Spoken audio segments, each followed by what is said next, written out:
Pip the Gopher was standing on top of a mountain of acorns, a magnificent, enormous mountain. It should have been a dream come true, but Pip wasn't happy. He was terrified. He was frantically trying to count the acorns, but the mountain was shrinking before his very eyes, sinking like melting snow. All around him, he could hear the laughter of Sly the Fox, who held just a single gleaming golden acorn in his paw. Pip shouted in despair, "How is this possible?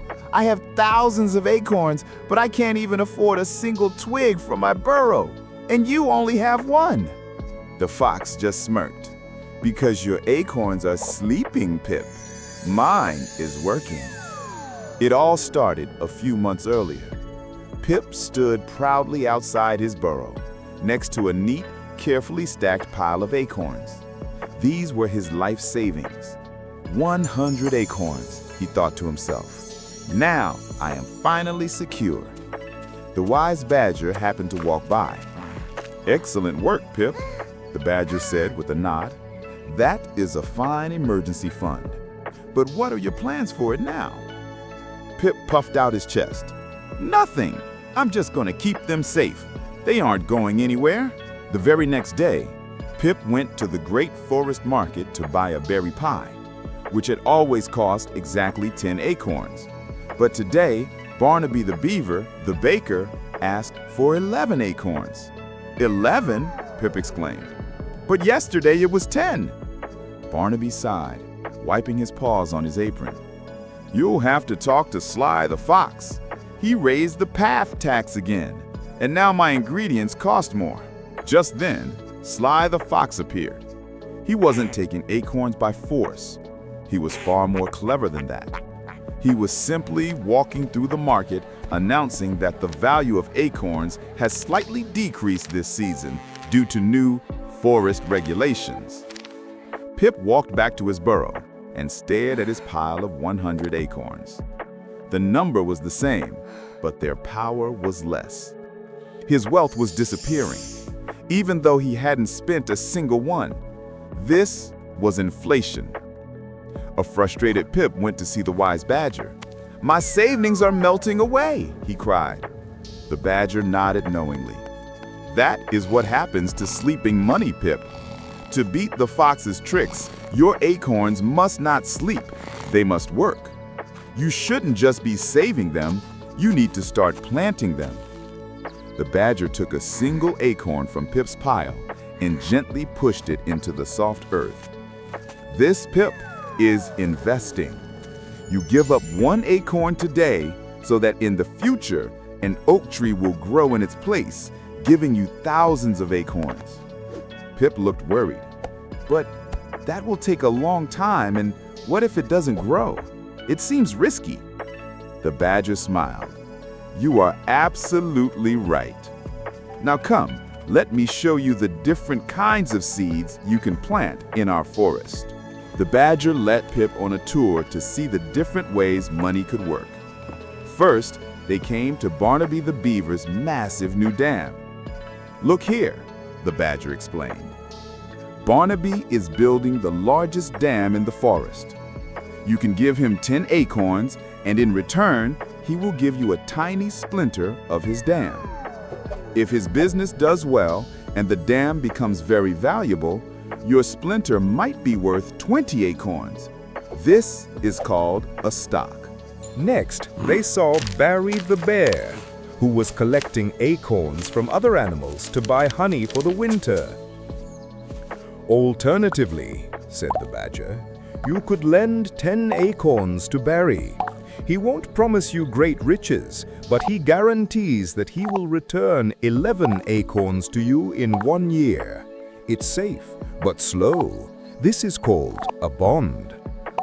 Then they passed a large empty hollow in an old oak tree. "You could buy this hollow, fix it up, and then rent it out to the squirrel family for a few acorns every month. This is real estate." Finally, in a dark corner of the forest, they saw Sly the Fox selling shiny moonstones. He was shouting to a small crowd, guaranteed to be worth 100 times more by tomorrow." The badger lowered his voice. "And these, Pip, are very risky seeds. They could make you a fortune overnight, or they could turn out to be worthless rocks. They are very dangerous for beginners." As they walked on, they saw the two squirrels, Chatter and Scurry. They were in a state of panic, frantically scurrying between Barnaby's dam and Barry's honey stand, trading their splinters for honey promises, reading market reports written on tree bark, and shouting, "Buy! Sell!" They looked completely exhausted. "Those are active investors," the badger explained. "They try to outsmart everyone else in the forest. It takes a lot of time and energy, and it doesn't always work." Then the badger pointed towards Barry the bear. He was calmly taking one acorn every week to the Beaver and another to other businesses, ignoring the squirrel's panic completely. And that is a passive investor. He simply plants a little bit on a regular basis in many different places and waits patiently. This is also known as acorn cost averaging. The badger led Pip to a large board where all the forest's opportunities were drawn as a pyramid. At the very top were the fox's moonstones. High risk. You could get rich or lose everything. In the middle were Barnaby's splinters. His business could succeed or fail. Medium risk. At the very bottom were the loans to Barry the bear. A small but almost guaranteed return. Low risk. The most important rule, Pip, is this: the greater the potential reward, the greater the risk of losing it all. Pip felt overwhelmed. "I'm so confused. I don't want to risk everything with the fox, but waiting as long as the bear takes forever, and I don't have time to watch the beaver's dam all day." The wise badger chuckled. "For animals just like you, a very clever solution was invented. Follow me." He led Pip to a large, sturdy basket in the center of the market. It was labeled the Great Forest Basket. All sorts of animals were dropping a few acorns into it. A wise otter named Pearl, the basket's keeper, would then take all the acorns and buy a little bit of everything: a splinter from the beaver, a loan to the bear, a piece of the empty hollow, and even one or two of the fox's moonstones, just in case.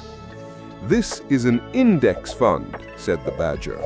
"You don't bet on just one thing. You bet on the entire forest. If the beaver's dam breaks, your loss is balanced by the profit from the bear's honey. You diversify your risk. Your acorns grow at the average speed of the whole forest." Pip was inspired. "So how do I start?" he asked eagerly. The badger smiled. "You start small. Put just one acorn into the Great Forest Basket and do it regularly. And remember, the 3 biggest mistakes a beginner can make, the ones Sly the Fox loves to see. First, never plant more than you are prepared to lose. Second, do not expect an oak tree to grow overnight. And third, never panic when it starts to rain. When the market falls, do not sell all your seeds. After the rain, the sun will always shine again." Pip took a deep breath and placed his very first acorn into the Great Forest Basket. He was no longer afraid of the fox's inflation. He now knew that his savings were not just sleeping, they were working. He looked at the wise badger, a new, serious expression on his face. "I understand. Betting on the whole forest is the wisest path, but there must be different baskets, right? A basket for just woodland businesses, or a basket for berry companies, maybe even baskets from other forests.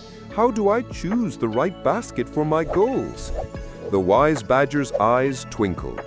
Oh, that is the most important question of all, Pip. Choosing the right baskets, or as we call it, building your portfolio, is a true art. And that is a story for another day.